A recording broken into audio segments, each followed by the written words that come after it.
قالت الاعراب آمنا قل لم تؤمنوا، پلس کا انکار ہو گیا نا، ایمان تو نہیں ہے تمہارے اندر، ولیکن قولوا اسلمنا، درمیان میں آ گئے، ولما يدخل الایمان فی قلوبکم، مزید تاکید ہو گئی ایمان تمہارے دلوں میں داخل نہیں ہوا۔ لیکن اب آگے چلیے، وَإِن تُطِيعُوا اللَّهَ وَرَسُولَهُ لَا يَلِدْكُم مِّنْ أَعْمَالِكُمْ شَيْئًا، اگر تم اللہ اور اس کے رسول کی اطاعت کرتے رہو گے اللہ تمہارے عمل میں کوئی کمی نہیں کرے گا۔ اس سے ثابت ہو گیا منافق بھی نہیں، اس لیے کہ منافق کا کوئی عمل قبول نہیں، منافق تو وہ مائنس ویلیو ہے، اس کے ساتھ کوئی نیکی قبول ہو نہیں سکتی۔ کیا عبداللہ ابن ابی کی نمازیں قبول ہوئیں؟ اگرچہ وہ نماز حضور کی امامت میں ادا کی جا رہی ہے، لیکن کیا اس کی نماز قبول ہو سکتی تھی؟ وہ آپ کو یاد ہوگا واقعہ، جب مرا ہے وہ شخص رئیس المنافقین عبداللہ ابن ابی، اس کے بیٹے ہیں عبداللہ ابن ابی، وہ مومن صادق، نوجوان نہایت صالح۔ اب ایک سعادت مند بیٹے کو تو باپ سے محبت ہوگی کہ نہیں ہوگی؟ وہ بیٹا حاضر ہوتا ہے حضور کی خدمت میں، حضور میرے والد کا انتقال ہو گیا، آپ اپنا کرتا عنایت فرما دیجئے تاکہ میں اس کو کفن دوں۔ حضور نے سوچا اور کرتا اتار کے دے دیا۔ حضرت عمر کھڑے ہو گئے، وہ تو تھے نا، ان کا جلال اور ضبط نہیں کر سکتے تھے، ان کا وہ انداز تھا جو حضرت موسیٰ کا تھا۔ حضرت خضر کو 3 دفعہ ٹوکا کہ نہیں، یہ کیا کیا تم نے؟ بغیر کسی جرم کے اس بچے کو ختم کر دیا، یہ کیا کیا تم نے؟ کشتی کو تم نے توڑ دیا، مارو گے ان کو جو اس کے اندر سوار ہیں، یہ کیا کیا؟ یہ دیوار سیدھی کر دی، یہ بدبخت انہوں نے ہمیں کھانے کو بھی نہیں دیا اور ان کی دیوار سیدھی کر رہے ہیں۔ تو حضرت موسیٰ علیہ السلام خاموش نہیں رہ سکتے تھے۔ انک لن تستطیع معی صبرا، یہی معاملہ حضرت عمر فاروق کا تھا۔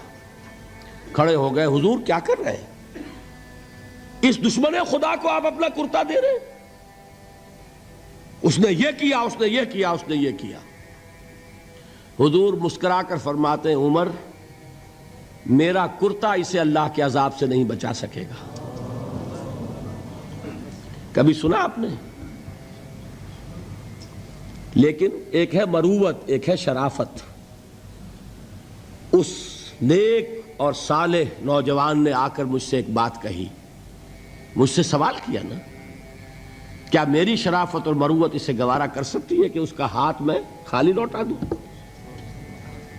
لیکن یہ نہیں کہ میرا کرتا اسے عذاب سے بچا لے گا۔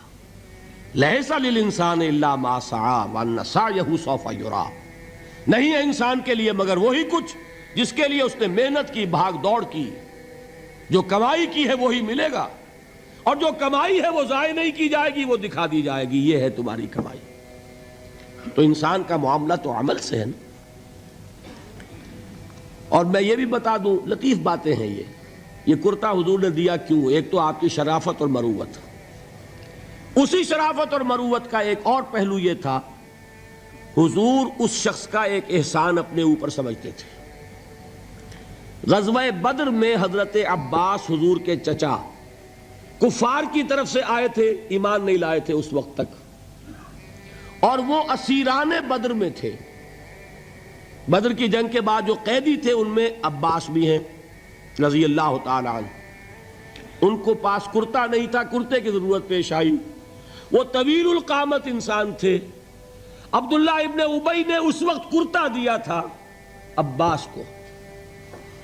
اس کو محمد الرسول اللہ اپنے اوپر ایک احسان سمجھتے تھے کہ میرے چچا کو اس شخص نے ایک وقت میں کرتا دیا تھا۔ آج در حقیقت محمد الرسول اللہ صلی اللہ علیہ وسلم نے اپنے اس احسان کا بدلہ چکایا ہے۔ بہرحال بات جو ہو رہی تھی اس کو سمجھیے، منافق اندر جو کچھ ہے وہ ہے اور اللہ جانتا ہے، اللہ کا رسول جانتا تھا لیکن اس نے اس کو چھپایا اور تاکید کر دی، جس کو بتایا بھی ایک صاحب ہیں حضرت حذیفہ ابن یمان، کچھ منافقوں کے نام بتا دیے تھے آپ نے، یہ میں واقعہ آپ کو پورا سناؤں گا جبکہ نفاق پر گفتگو ہوگی، لیکن ساتھ ہی کہہ دیا تھا دیکھنا کسی کو بتانا نہیں، یہ میرا راز ہے تمہارے پاس۔ اب لوگ ان سے پوچھتے بھی تھے، وہ بتاتے نہیں تھے۔ ان کا نام پڑ گیا صاحب و سر نبی، یہ نبی کے رازدان ہیں، ان کے پاس نبی کا ایک راز ہے، وہ راز ہی رہا۔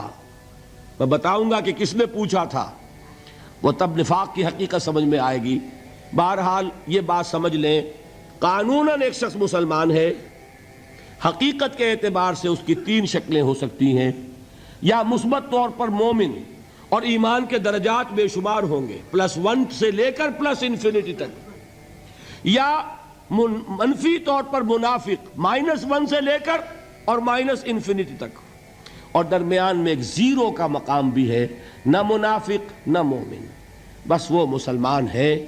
وہ ہے جس کو فرمایا گیا ان تطیعوا اللہ ورسولہ، دیکھو ایمان تو تمہارے دلوں میں نہیں ہے، لیکن اگر تم اطاعت کرتے رہو گے اللہ کی اور اس کے رسول کی، اس حالت میں لا یلدکم من اعمالکم شیئا، اللہ تمہارے اعمال میں کوئی کمی نہیں کرے گا، اس کے اجر و ثواب سے تمہیں محروم نہیں رکھے گا۔